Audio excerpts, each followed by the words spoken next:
actually went through and decided to redo this a little bit. And so we're going to start by going over the independent pronouns. Then we're going to learn to form sentences saying, I am well, you are well. So we're going to learn not only the independent pronouns, but we'll learn the verb to be in the present tense. And we'll also learn the adverb / adjective good or well, we might say, depending on how you want to translate it. All right, so let's review the alphabet here. And so the first letter is Aleph, which is very similar to Aleph, okay? But in Chaldean, it's Aleph. And just a reminder, too, that in Neo-Aramaic, even in Eastern Neo-Aramaic, there's going to be a difference in pronunciation from village to village. So if you meet somebody who is a speaker of Chaldean or Assyrian, as they might call it, their pronunciation might be different because nobody produces or pronounces it identically. So anyways, so there you go. So Aleph is the first one. All right. And that's going to be just like Hebrew and Arabic there in terms of how that is, in terms of how that's realized. Okay. All right. Next, we have wow. Wow. So that can be the consonant W. And just like Vav in Hebrew, it also is used as a vowel marker for O and U type vowels. Okay, so O and U. We're going to see lots of examples of that tonight in the lesson. Okay. Next, we have Yod. And notice with the D underlined, it's going to be, some people will transliterate it as DH. Sometimes D with a dot, but it makes the th sound that we have in English for the word this. But in Semitic languages, we tend to transliterate that with a D, an underlined D, or a D with a dot underneath it. So it is Yod. Aleph, wow, Yod. Okay. And of course, the Yod will also mark the long I vowel as well, but that's very common to Semitic languages. So no surprises there. All right, next we have Kap, which is like the Hebrew letter Kaf, or like the Arabic letter Kaf. Okay.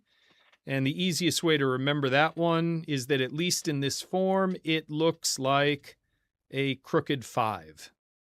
Okay, looks like a crooked 5. So easiest way I remember it. Okay, the wow is pretty easy because since the wow makes an O sound, like we have over here, it looks like an O. So that makes that easier to remember. How you remember the Yod, it's like Yud in Hebrew. It's just the tiniest letter. Also in Arabic, the same thing. It's a very tiny letter. So that should be easy to remember if you already know something about something of the Hebrew and or Arabic alphabets. Okay, I should mention too that Kap can also make the KH sound, or sometimes we'll underline the K. That's going to be the fricative ch. Okay. And we'll talk more about that later, but just for now, understand that happens. Then we had lamev, okay, which is just going to make an L. Lamev. Mim. Nun. And some of these letters have multiple forms, but in the Syriac keyboard setting, when you're working with Google Docs, is a pain in the neck. And so I just gave you the single form here, but we'll learn to read the multiple forms and see the different shapes as we go along. So don't sweat that for now. Okay. Next is A, which is like the Hebrew letter ayin or like the Arabic letter ain. Okay. And then we had shin, which, sometimes, I don't know why I did this. I must have been just an oversight. You can put an SH, but I prefer to use this symbol, the S with the wedge over it. And that's going to be SH. Okay. All right, there you go. Okay, so just review what we learned in lesson 1. And here we have the word shlama. So there's the, there's the sheen. Okay, and you can kind of see a resemblance between the Hebrew letter sheen, especially in the cursive. It's not exactly alike, I realize that, but enough. Notice there's no sign for schwa, okay? No schwa here. Then we get the lam with the long A vowel, okay? Skapa, but we're not going to learn vowel names right now. So that's the lamev with the long A vowel. In this transliteration, I am not distinguishing between long and short vowels for reasons that I will explain some other time, okay? We're keeping a really simple transliteration system.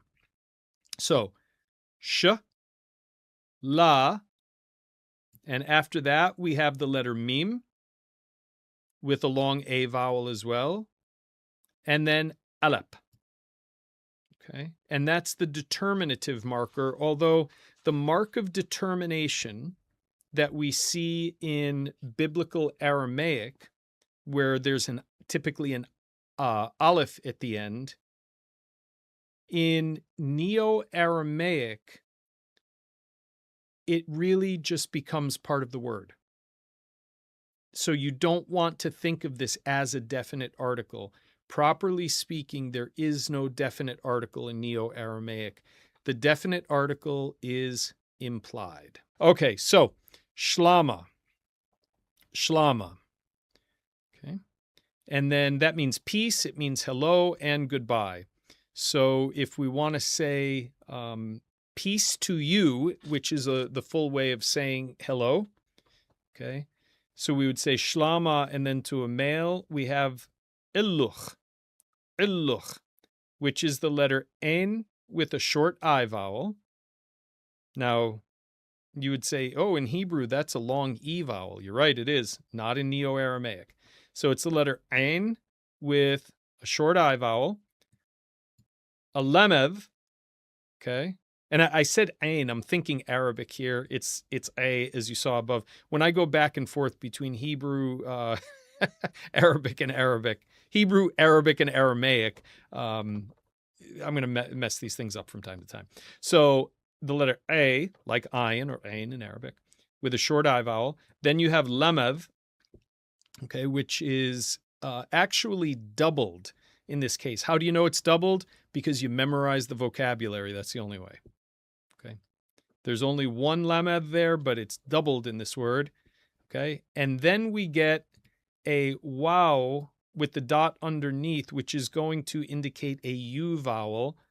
And then we get a cap with a dot, which means it's going to have the ch sound. And that's why it's elluch as opposed to elluk. Okay, there's a dot beneath it. Okay, so you gotta watch out. There we go. What are we doing? There we go. All right, so you gotta watch out for that dot. Okay, but that's how you say it to a man. If you want to say hello, shlama elluch, shlama elluch. Okay, to a female, you'd say shlama ellach. So you get the a with the I vowel, the lamev with an A vowel. So A with an I vowel, lamed with an A vowel, Allah. And then this is cap when it's written in the middle of a word, when it's not final. But you notice it has the dot. So again, it's Allah. And then, oh, wait, what do we have at the end here? That is the letter Yod, except it's not going to be pronounced. It's a silent Yod. Now, this should not be a problem for English speakers because we love to end words with a silent E. It's just how it is. Okay? So, shlama illuch to a man, shlama illach to a female. Note the silent yud. And then plural would be shlama illochun. A with the I vowel. Lamed with an O vowel. Note that we have the wow. Okay. With a dot over it. With the dot under it, it's U. With the dot over it, it's O. Then we have the cap with the dot indicating it's fricative, ch. And then we have the U and then a final nun. Elochun, shlama elochun.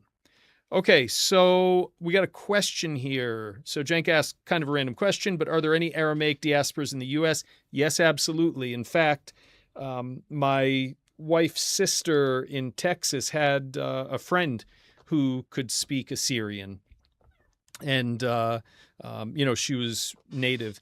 And you actually find them all over the world. There were many Iraqi refugees who went to Greece.